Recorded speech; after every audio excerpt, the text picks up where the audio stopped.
Calon Wakil Presiden nomor urut 3 Mahfud MD memprotes simulasi surat suara Pilpres yang hanya memuat dua nama pasangan calon presiden dan wakil presiden. Mahfud lantas telah mengajukan komplain langsung kepada Ketua KPU Pusat Hasyim Asyari.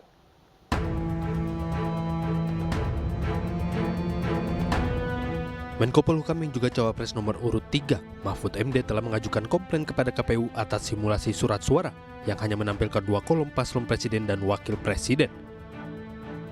Mahfud telah meminta kepada Ketua Umum KPU, Hasyim Asyari, untuk memperbaiki simulasi suara yang meniadakan kolom paslon nomor urut 3 tersebut. Pak Hasyim, Ketua KPU, sudah saya komplain kok ada kayak gini. Lalu dia bilang itu simulasi dari ITB dan itu akan kita koreksi, mau diperbaiki. Ya minimal 4 lah, dia bilang. Kalau tidak 1, 2, 3, 4, sehingga semuanya bisa terbuka. Dan itu sudah ada jawaban Pak Hasyim. Tapi merasa Resmi dirugikan Pak? Merasa dirugikan nggak? Karena kan sudah berlangsung juga Pak beberapa daerah Pak. Ya tapi harus diperbaiki.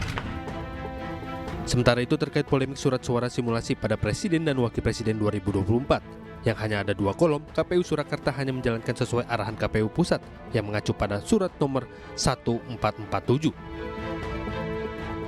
Memang kita ini KPU Kabupaten Kota akan melaksanakan perintah secara hierarkis. Nah, kita adalah lembaga pelayanan, lembaga pelayanan publik.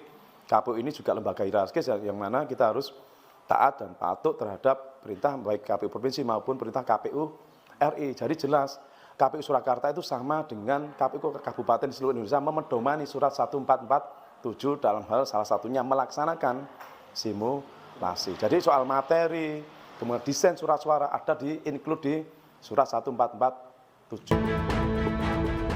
Badan Pengawas Pemilu Provinsi Banten mempertanyakan simulasi pemungutan, penghitungan, dan rekapitulasi hasil suara Pilpres 2024.